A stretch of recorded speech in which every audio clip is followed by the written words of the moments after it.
Mrs Kes, a female kestrel, is carefully brooding 6 eggs. She shares this role with her mate, Mr Kes, to ensure the eggs stay at the perfect temperature. Incubation started after the 3rd egg was laid and will last around a month.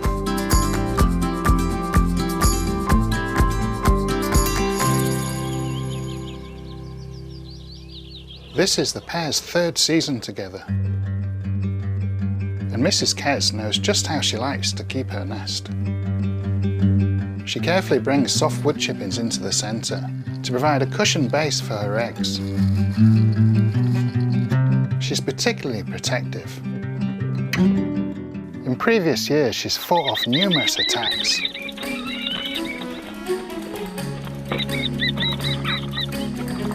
And this year is no different.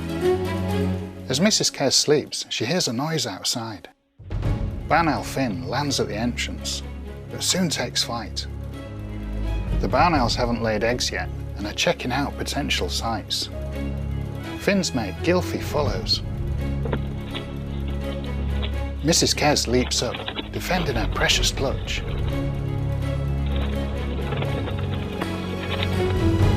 And holds her position even after the threat has passed.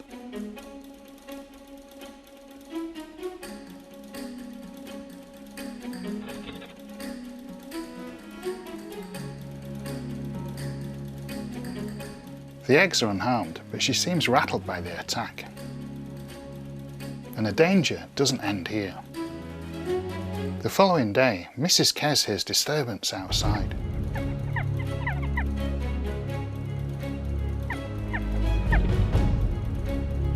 This time it's a pair of jackdaws prospecting nests. They're a real threat. They block neighbouring Tawny Owl Luna inside.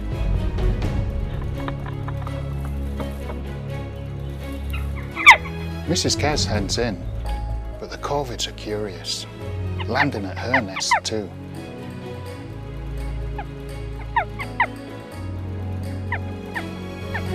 As one tries to enter, she quickly sees it off.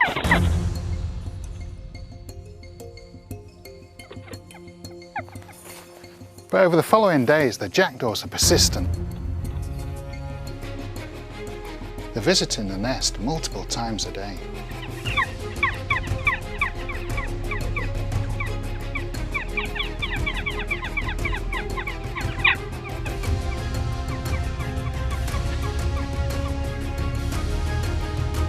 And Mrs Kes seems visibly stressed.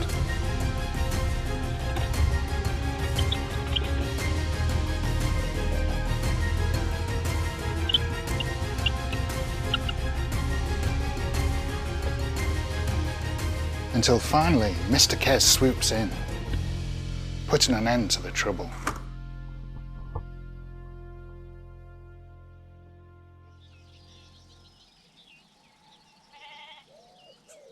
It's now the end of April, just a few days before the chicks should hatch. Both kestrels make their final preparations. But when Mrs Kes heads out to stretch her wings, I spot her being harassed by a red kite.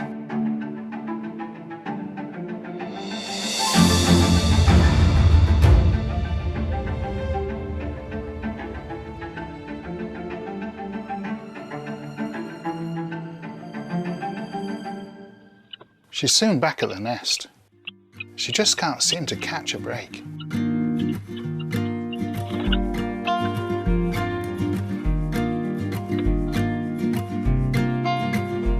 And as night falls, she senses another threat.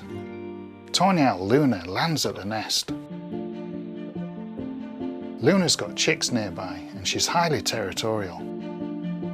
Mrs Kes doesn't want to fight, as Tawny Owls are formidable opponents.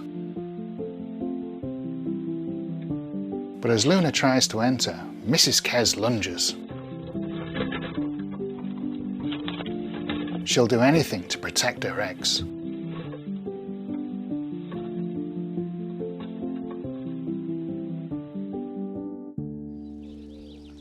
At the start of May, their troubles seem to be over. The Kestrels have been taking it in turns to incubate for 30 days. But now I've noticed Mr Kes has bowed out of this role. Once the eggs hatch, he'll be in charge of bringing in food, while his mate cares for their young. His lack of brooding is a sign that the chicks are on the way.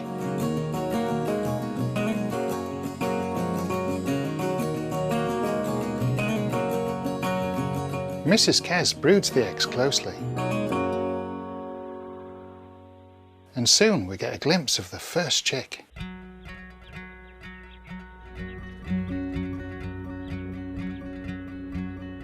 Kestrel eggs are laid at 2 to 3 day intervals, but as they're not brooded straight away, the chicks hatch much closer together.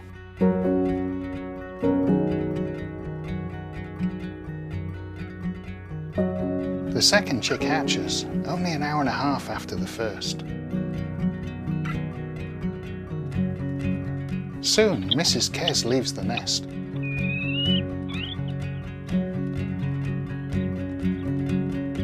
And Mr Kes sees his chicks for the first time.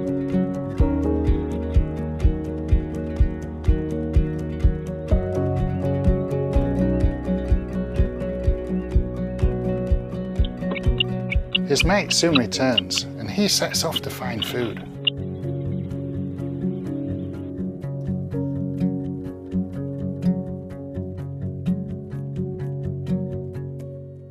Mr Kes picks up a mouse from the feeding post, where I leave supplement food.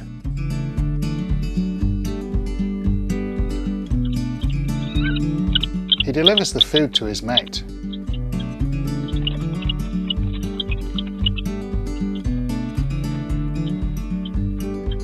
And she carefully feeds the chicks.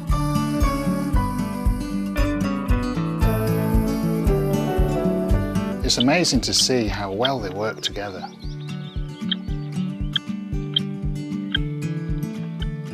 In the afternoon, Mrs Kes reveals a third chick, still damp.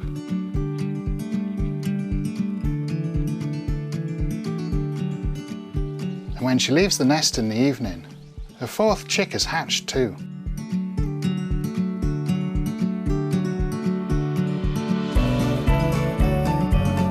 As night falls, there are only 2 eggs still to hatch. It's been a busy day. The next morning, Mrs Kes wakes up early to feed the chicks. And soon reveals the 5th.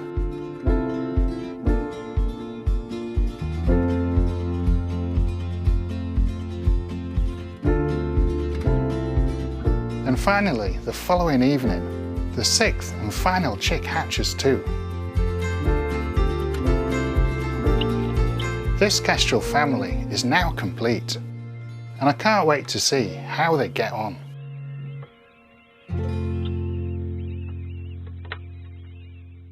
In the next film, only a week later, Mrs Kes disappears. With 600 mouths to feed, Mr Kes must step up and take responsibility as a single parent.